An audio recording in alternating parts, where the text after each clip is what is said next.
neglecting my sleep. Sleep is very, very important if fat loss is your goal. I know we live in this culture, sleep isn't important. We'll sleep when we're dead. Sleep, I'm too busy. I must work. I must get this done. If you aren't paying attention to quality sleep, fat loss is not going to happen. And why is that? If we have a bad night of sleep, the next day we wake up tired, brain fog, low energy, and also more cravings. And what are those cravings generally for? Be honest with yourself.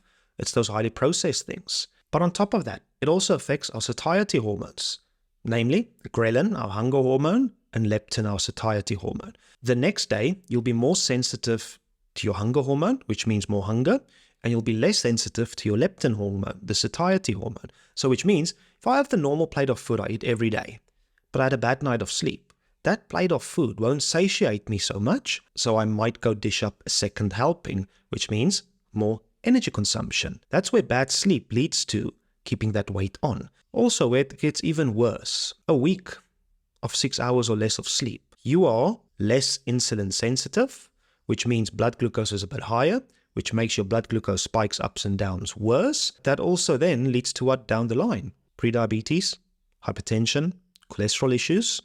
Sleep is vitally important if you want to lose weight and keep it off. Sleep needs work. We need to create a routine to go to bed. Sleep is like a practice. You need to put an effort. And what I mean with that, every night, do 2 to 3 things before you go to bed.